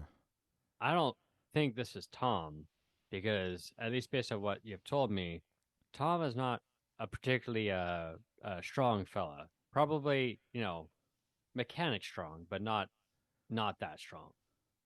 What are you saying? You think he used like ropes and a pulley or something to yank the fence down? I'm saying whatever is here is stronger than Tom, and I don't think this is Tom. Well, what, like a wolf? Like a Oh mountain no. lion? I mean, they Uh, would have just jumped over the fence or found a hole under it. I'm afraid I couldn't say what I would think it would be because I'm not sure. I think that something is here that is not Tom. Huh. Um, All right. Can like I say quite something smarter? yeah, something that knew that the chain link fence was in its way, and then when you called out, it recognized you speaking. It's not like an animal. Whenever an animal feels cornered, like when you speak to it, it'll like stand its ground, or if it'll run, it just runs. But it recognized your voice. They seemed like anyway. Well, recognize that you spoke is what I should say. All right. Well, I'm on edge enough. I don't need to be jumping at shadows here. Come on. And she stumps down the stairs, and I assume you're right behind her. And you get to this small sort of antechamber, and you see like what can only be described as a nest in the corner. There's like newspapers and branches and random bits of detritus sort of formed into a bed. There's some burlap sacks and things, and beside it are like wrappers of food. Yeah, that's probably salvaged from a cabin or a convenience store or something, just scattered about. There's cans, and some of them have been opened with a can opener, but some of them the top's just been ripped right off, and there's bits of blood around the side as if the animal like cut itself yanking the tops off. And then there's an open door, and you can hear faint breathing down the hall. Before we proceed, he's going to single out Magni. Did I just say Hmm. Magni? Yeah, yeah. Yeah, that is not all correct. The name. I was going to signal at Maggie, Uh-huh. and it's like in a whisper to her, "Hey, can you uh clairvoyance is my specialty. Is there something that you might be able to check on in regards to this habitation here?" Can I use so the I guess the something beyond human limitations? Is there a way that I can kind of like magically sense instead of just So let's say you grab one of the investigation? cans and you do that post cognition. What is that? Psychometry. Hmm. Observe And another place or time. so, yeah, you can like get a sense of who might have opened it and whatever. Hmm. Yeah. And so you touch that and you touch one of the regular cans, and then the same person opened them, but at different times, suggesting that the person transformed Hmm. occasionally. So it might be Tom that's been living here, but also Hmm. something's wrong with him. Yeah. But And there's I a lot say more exactly regular that. cans than fucked up cans. Yeah. And I say that. I say that it may be Tom, but it's also not Tom. Like there's something wrong with him. Okay, we need to get the mundane out of here. You mean like he's, or were you guys whispering? Was that a That sidebar? Yeah, that was like a sidebar whisper kind of thing. Hmm. Gotcha. Because like He doesn't. He refers to everybody who is not in this whole thing as a mundane. Also, it uses game mechanics as an interesting side note. But yeah, she's like, we need to get rid of the mundane because this is clearly above her pay grade, so to speak. So, he's like, we need to get rid of the mundane, otherwise this could be an issue for us later. Mm-hmm. So there's a big clang from down the hallway, and the deputy just runs down the hallway. I'm going to quickly grab her by the shoulder, just like, Officer, I enjoy your. He's gonna whisper, Officer, I enjoy your enthusiasm, but now might be a good time to be calling for backup. Okay, let me pull up my thing here. What do we call this? You're trying to grab her before she gets away. We could treat this as a manipulate someone, if you want. Actually, it's more like, can she go faster than you? How about act under pressure then? Oh yeah, I don't think I have that on this list. So if you have it handy, tell me how that works. When you can act. Oh, I found it. I okay. found it. So I'm rolling plus cool. Well, I would Go be ahead. rolling plus cool in this case. Oh, that's right. Yeah. Yeah. Yay. I rolled a 9 plus my cool, so 10. On Nice. you do what you set out to. This is what 10 plus does. So you manage to grab her shoulder and hold her, and she looks back at you like furious and like, he's in there. Yes. Call backup. Go back out and call backup. What are you talking? I can't leave you. Ma'am, I also have a gun. I think you'll be fine. Plus, we can hold the fort until your backup arrives. If that's Tom, he might be in danger. There's clearly blood on these cans. I'm going to do another manipulate. I'm going to do a manipulate someone. Okay, good deal. In this case, which is plus charm, which is my actual specialty, and this is where I roll a 5. Watch. Okay, no. I rolled an 8 plus 2, so that is a 10. No, yeah, that's right. I can't math today, I guess. On 10 plus, to do it for you for the reason you give them. If you ask too much, they'll tell you the minimum it would take for them to do it. All right, stay put. And she goes back up the stairs, and you hear her calling for backup, and she's like cursing because apparently she can't get through. He's going to lock the door if there's a lock. The one. The door was forced open, so the lock won't work. Okay, all right. And he's just gonna there's nothing big enough here to block it. He's just gonna look over at Maggie. All right, Maggie. Then we need to stay focused. Then we need to handle what's over here. It could be Tom or it could be something. It's fine. We need to be brave. But you'll see his hand like shaking like this with the gun in hand. Like, we need to be brave, and we're gonna handle this as we should. All right. When you're ready, I'm going to open the door. It's not showing on the. There we go. And I roll my eyes and I go over and I open the door. Because I'm an impulsive teenager. Yes. So yeah, it's just a dark hallway. Mm-hmm.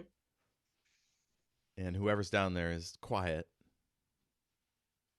It's gonna pull out a flashlight because you said there was camping gear and I was holding it, so it's getting outdoor gear. He's gonna like do that and like scan the room with the flashlight.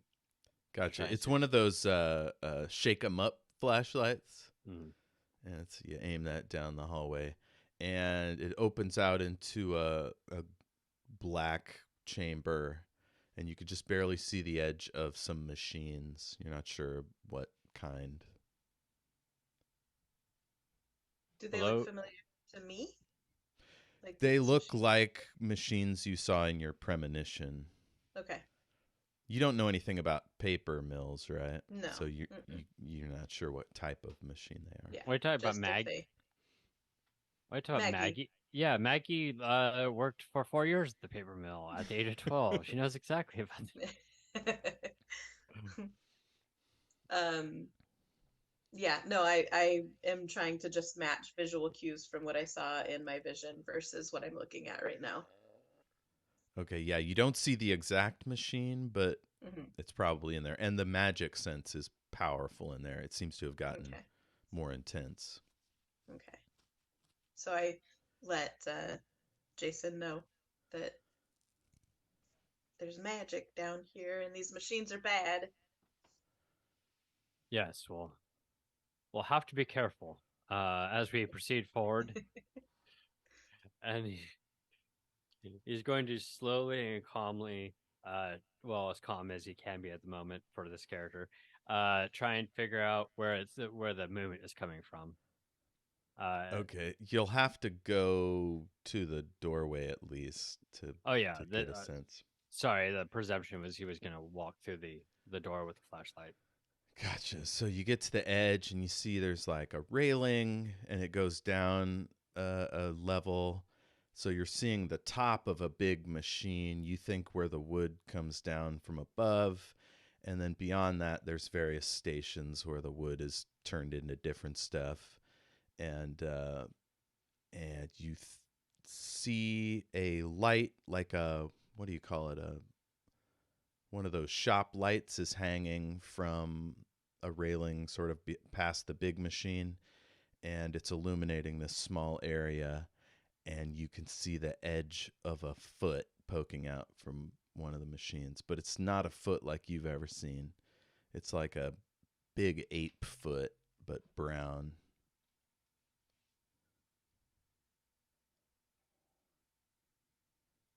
Do I see this too, or is it just Jason? Sure, if you peek up around him, you can. I assume you point or whatever, and Yeah. you can see it. Are you going to aim the flashlight down there? Or are you keeping it hidden? What's the deal? Uh, he would be using it to kind of like use it for his path. So if he saw the foot, the flashlight is probably on the foot. Okay, as soon as the flashlight zooms in on the foot scoots back. Uh, He's like, oh, okay, Tom, we know you're in here. It's okay. We mean you no harm. Uh, come on out. Do I need? Do you want me to roll anything? I mean, nothing happened so far. I guess you could do a manipulate roll All right. if you think you are charming enough to get the Tom out. If there's one thing this character has, it's charm. Luckily. Oh, hey, I got a 12. Holy shit! All right, figure steps out, and you see it is a full-on Bigfoot, and it's holding a big wrench in one hand, and it looks up at you, and its eyes gleam green. Well, just gonna cover up Maggie. I guess Bigfoot is real.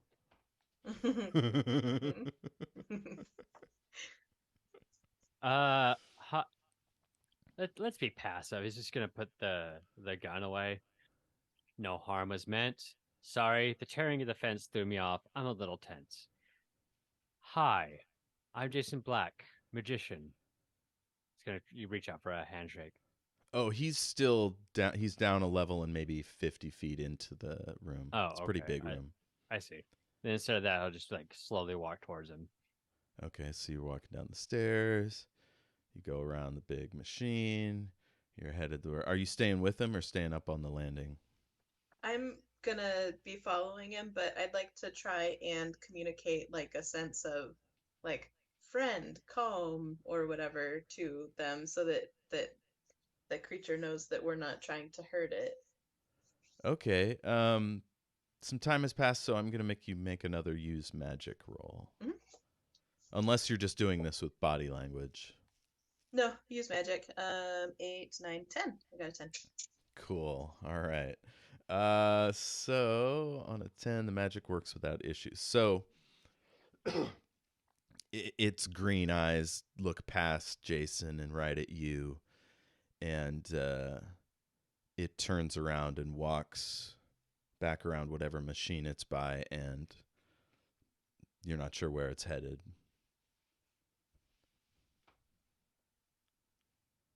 Jason, it's gone out of sight, out away from the shop light area. Okay. He's gonna look over at Maggie. Cover me? Is that a thing people say? Cover I me. guess. That's with Yeah. a gun. If you want I her also have a gun, so if you want her to Oh, point a gun.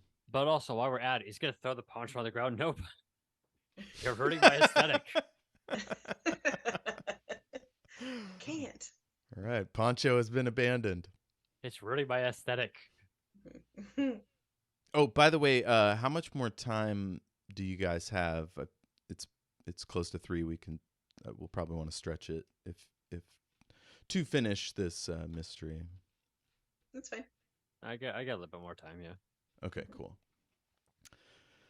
All right, so you go around this next machine, and then you see he's already back up where you started, up on the landing, and he shoves the big metal door closed and like bends it into the frame, so it's like it'll be really hard to get through, and then he slams a big lever with his wrench, and all the machines start up. And one right next to you starts kicking out gears and bits of metal and shit. And it's all like flying at you. So I'll need you to act under pressure to avoid getting hurt, Okay. Both of us or just Jason? protect someone if you want to get in the way of one of your companion. I feel like I do act under pressure at this moment. If Maggie got hurt, that'd be a different situation, but I rolled a 6. so it's 6. plus It's plus cool. Yeah. So I got You got Yeah. a 6. 8. 8. Okay. On a 7 and 9, the keeper is going to give you a worse outcome, hard choice, or price to pay. So I think it's just going to slow you down as you dodge all these bits of metal and stuff. And Maggie takes harm. How does harm work? It's just regular harm, so it's 1, I think. Yeah. Yeah, you kind of just assign harm based on how bad you think it would be. Yeah, it's not a knife. It's more like improvised weapons. So I think 1 is good. So you get tagged by some shrapnel and stumble back out of harm's way. But it's preventing you from getting back to him in a short period of time. And he disappears into the shadows. After that, he's gonna go check out Maggie. Are you all right? Yeah, it's a little scratch. It's fine. Tis a flesh wound. So did he lock us in with him? Yes. You're not sure if there are other exits, but definitely the one you came through. Okay. I would like to say I could pull out my rifle now because this guy means business, but I don't feel like he'd be carrying that on him. So he's gonna bring out his pistol. All right.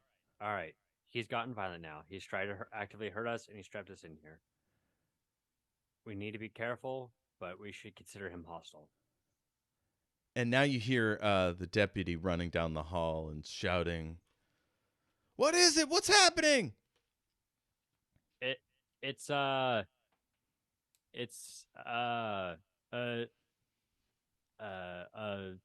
Some of the railing fell onto the door.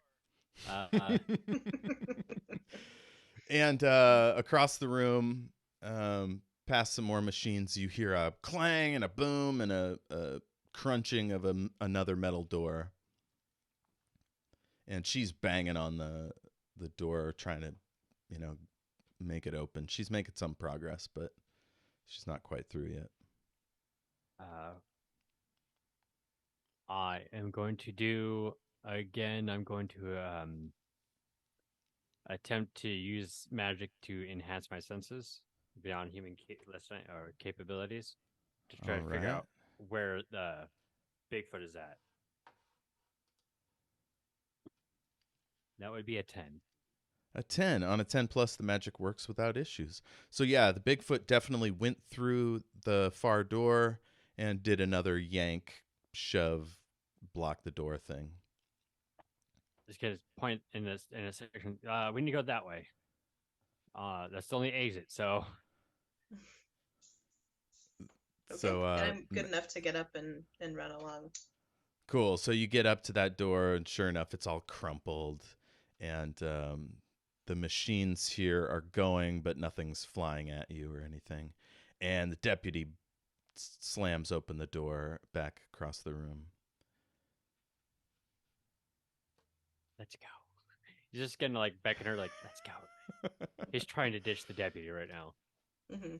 So I So to do that, you'll probably want to quietly open this door and turn your flashlights off.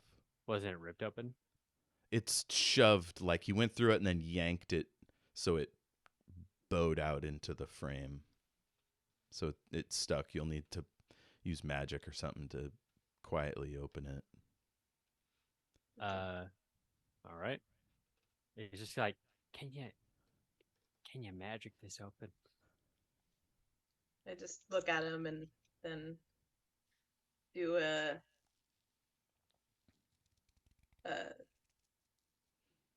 yes. I look at him and I just go and I go with my hand and I got a 7.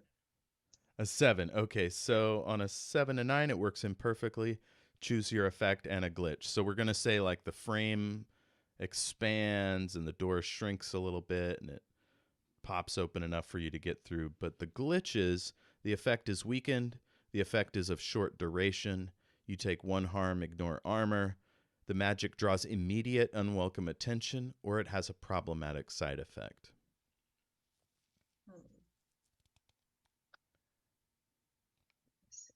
Um,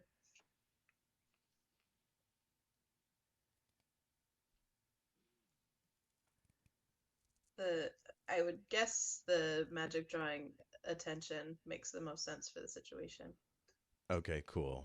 So the door slides open, easy as you please, and you can get through. And I'll hold that one. So you think everything went perfectly fine. And then you ease Mm-hmm. it back closed silently behind you. And you hear the deputy like stumping around in there. And you see the Bigfoot across the room. This is like an office with filing cabinets and water bottle and stuff. And it's hulked over like it's, like a werewolf or whatever, just staring at you. And its mind goes into yours. And you just feel this intense malevolence as it zeroes in on you. Must somehow sense your magical ability. Mm-hmm. Okay. So as soon as that happens, I'm gonna hex it. Cool. So So, you cast a spell, yeah. and then it has an extra effect. Nice. Yeah. So the hex is when you use magic, you may pick from the following. And I rolled a 2 plus a 7, so I got a 9. Nice. Okay. And So it says as well as the normal effects. Which yeah, effect would you like? I wanted to knock it back. Like I just wanted to like Cool. yeah. Shove it backwards.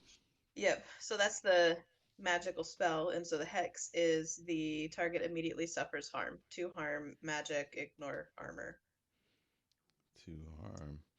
All right. Yeah, it slams back into the wall, and it's massive. Like the wall, the concrete shakes, and it spider webs all out from it, like pebbles and drywall fall down upon you, and like the room's all dusty now, and it growls, and the growl like is in your gut and makes you like terrified, and yeah, both you and Jason are terrified, like stock still.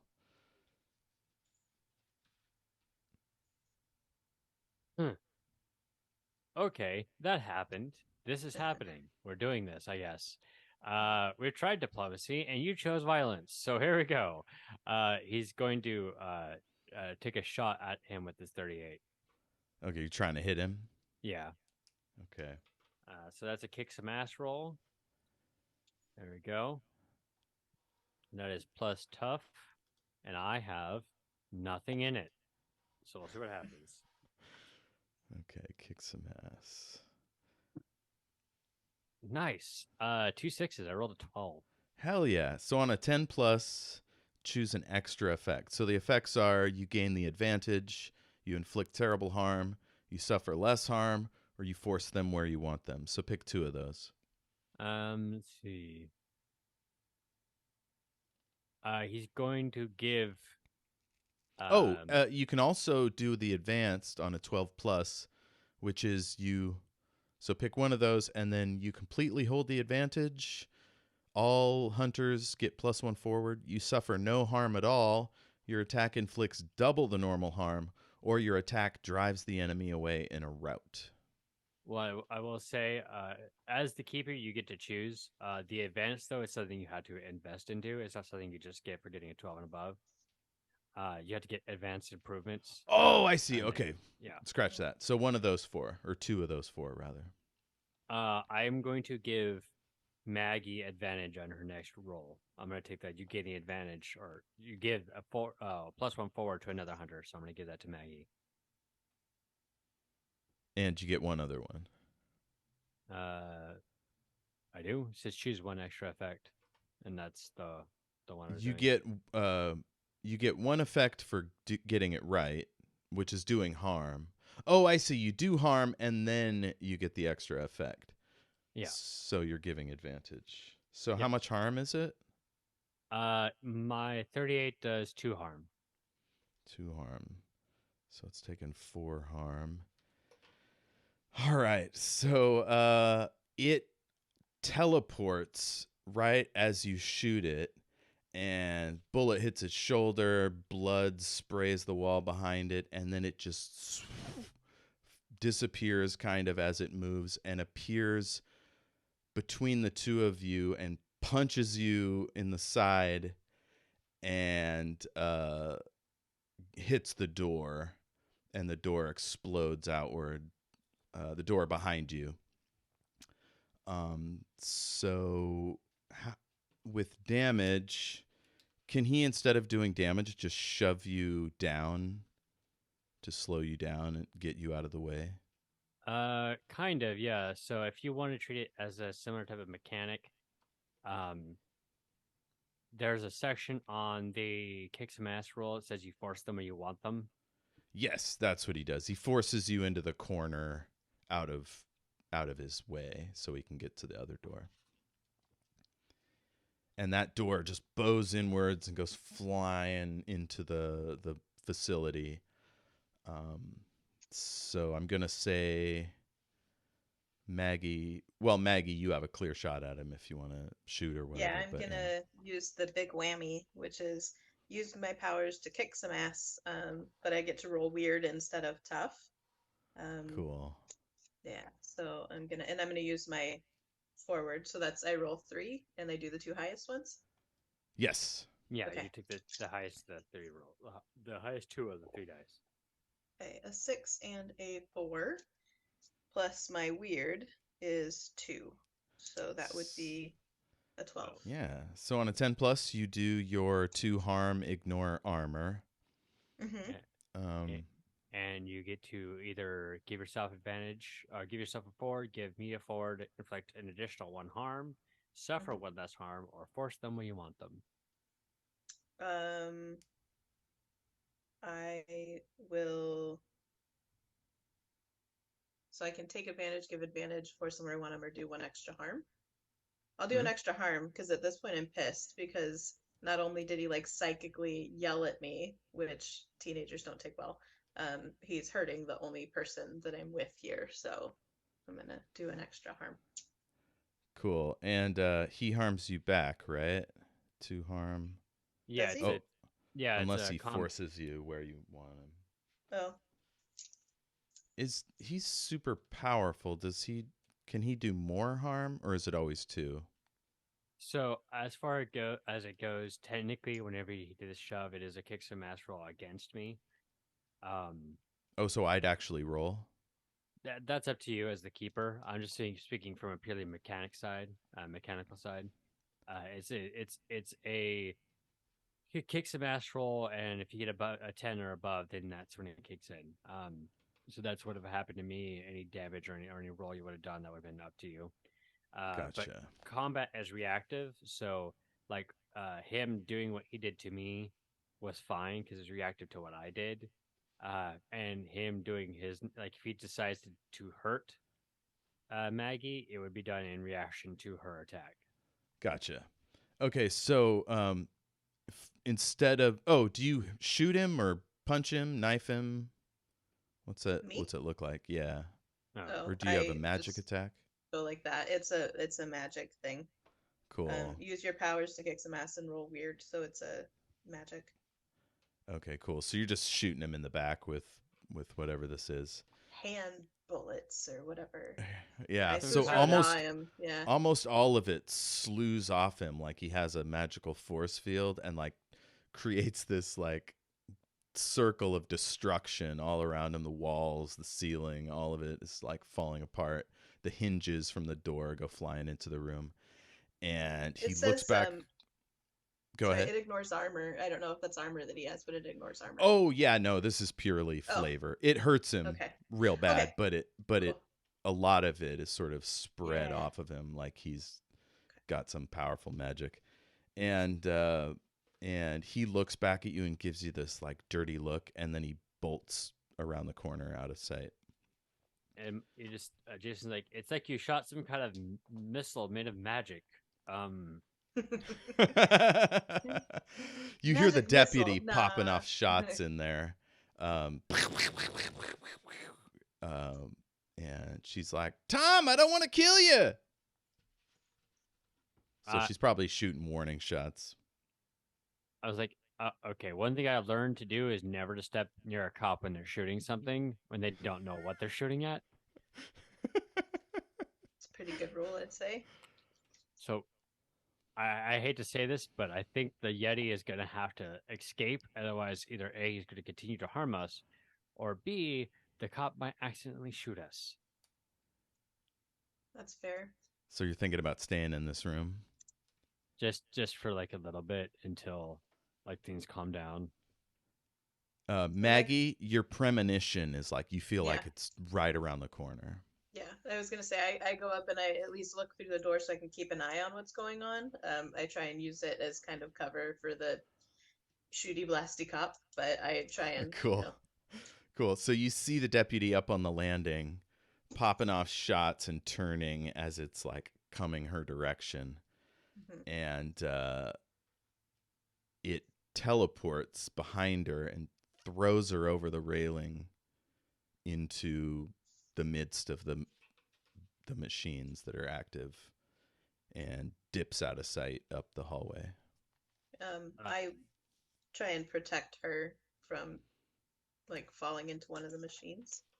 Okay, cool. Yeah, it's the he seems to have done something to the buzzsaw, so it like comes up on an arm as she stumbles towards it, and it's like it's coming down all scary like. Okay, so I'll roll a protect someone, which is plus tough. Cool. And I got a 12.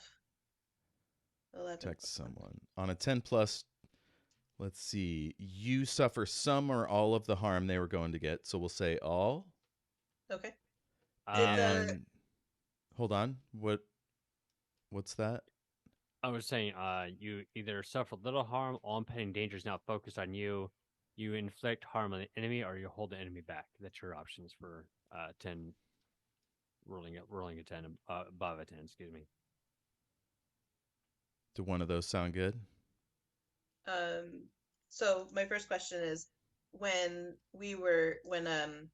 I did the big whammy on him and he turned around and glared at me, but did he damage me back or did he not? No. He did not. No. Okay. So I'll say that I jump over to try and protect her from the saw, and the saw gets me.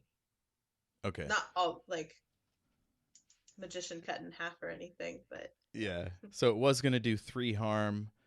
So would you rather suffer little harm All impending danger is now focused on you. You inflict harm on the enemy. That doesn't really make sense because he's Because gone. he went away. Yeah. You hold the enemy back. I guess you could but that also seems kind of goofy. I would say you suffer a Yeah. little harm. Yeah, that sounds like yeah. Okay, so take 2 more harm as this Take two. buzzsaw carves into your arm. She screams. Jason. Yeah, I'm gonna take a quick shot at the controls to basically shut off the machine so it doesn't like grind up Megan. Megan? Did I get the name wrong? Maggie. What is- You're like, Am I- Megan! And you hit the big safety button. Hey, Ashley, I'm sorry. So yeah, he leaps over a couple machines and slams his hand down on the red button. And the machine like and pulls back up out of your arm. There's just blood everywhere. And the deputy looks up at you and she goes, Maggie! And she like drops her gun and grabs you and like pulls you away from the machine. So the 3 of you are on a heap in the middle of the floor. I don't know what's going on with Tom, but he does not want to be found. No. Okay, so we're coming near the end, so I'm just going to skip all the boring bits. And we're back at the diner, and the deputy has his satchel there on one of the tables in the office, I guess the desk in the office. And Fina's got her hands on her hips, and she's like glaring down at it. And she looks over at you with your bandaged arm, and she says, well, I guess you found him. So I guess I gotta pay you. And she goes into the safe and pulls out this bag of coins and starts counting out quarters. For many reasons. One, he doesn't feel like he did the job right. Like he's a petty thief, but he's not like that bad. He's like, and also because he doesn't want to carry around a lot of quarters. I was like, no, I can't speak for my compatriots, but I think you can hold off for my payment. Uh, I'm going to be in town here for a few more days. Let me see if I can continue trying to help find your husband. She's looking at you suspiciously, like she's not sure you're not up to something. And I'll take the money because I'm not planning on sticking around. Cool. So, And she also has a bunch of those quarter roll like paper things, so you can turn them into the bank. So she gives you. How much was a quarter roll? Was it 5, 10? Anyway, it's like $10, I think. So she gives you 5 of those and a big stack of quarters, and she thanks you for your help. The deputy says, "I'm sorry, Fina.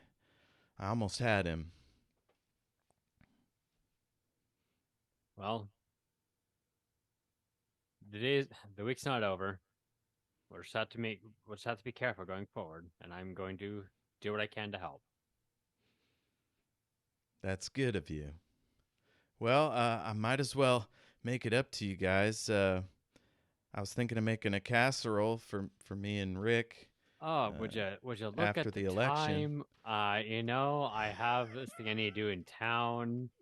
It was great meeting you all. I will be back tomorrow morning. All right, bye.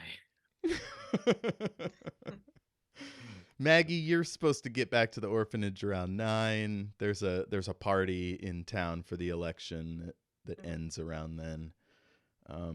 Deputy's looking at you like hopeful. And I say I don't have time to stick around for casserole, but I will take some fries for the road if I may. Oh, sure, yeah, I'll pick those up. And Fina says, "Well, you did try to save my husband, so I'll give you a meal." And she goes into the kitchen and starts barking orders. And they turn the TV on, and your preferred candidate, Patty Pounder, has won the election. She's the landlord and fish shop owner here in Darlington. So, yeah, everybody seems pretty pleased. And a bunch of people roll in. and the bikers drive on by like without stopping. And that's the end. All right. Yay. We would like to thank everyone for being here today. I'd also like to thank Ashley for being here today. Yes. Appreciate that. Thanks for having me. No problem. At the end of the show, I didn't do this last time because I forgot, but is there anything you want to show while you're here? Anything I want to show? Shill. Like social Sell. media. Or Pitch. anything, Oh, if you got a no. project you want to talk about. Okay, fair. No, all of my projects are currently on hiatus, so I don't have any. I get that. All right. Well, Jeff, the viewer knows me. I've got Shattered Worlds RPG. It's a space opera actual play. We use the game I created, and we also have a side quest if you like Dungeons and Dragons. It's called Return of the Defiler. There's tons of episodes of both shows, yeah,